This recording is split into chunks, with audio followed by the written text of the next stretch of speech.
star मदीने सारा वो गाना धनी स्टार मदीने सारा वो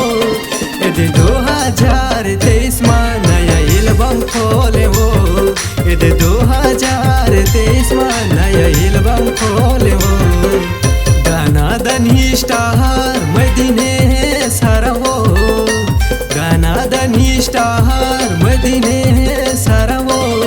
ये 2023 में नया एल्बम खोले वो ये 2023 में नया एल्बम खोले वो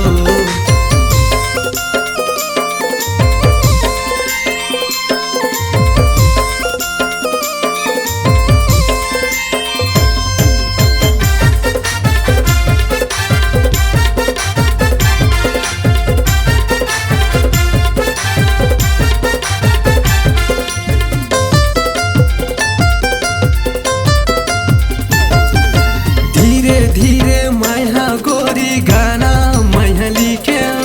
कोटरा ये बुंदेली माँ मोर गाना रिहर्सल करे कोटरा ये बुंदेली माँ मोर गाना रिहर्सल करे धीरे धीरे मैहा गोरी गाना मैहा लिखे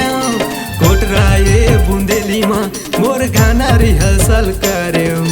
कोटरा ये बुंदेली माँ मोर गाना रिहर्सल करे आरा ये पारा ये छत्तीसगढ़ में फेमस हो गए वो आरा ये पारा ये छत्तीसगढ़ में फेमस हो गए वो ये धना धनी स्टार मदीने सहारा वो ये 2023 में नया एल्बम खोले वो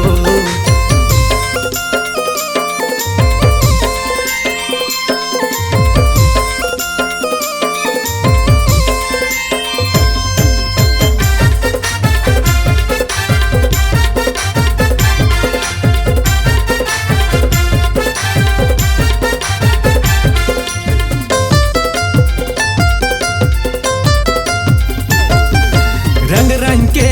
मैहा गोरी गाना मैहा बना था संगी संगवारी मन मोर गाना लयड़बड़ सुनते संगी संगवारी मन मोर गाना लयड़बड़ सुनते रंग रंग के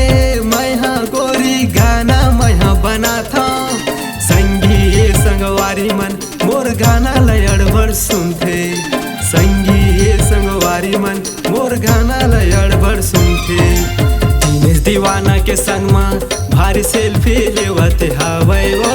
दिनेश दीवाना के संग में भारी सेल्फी लेवते हवै वो ये धना धनी स्टार मदीने सहारा वो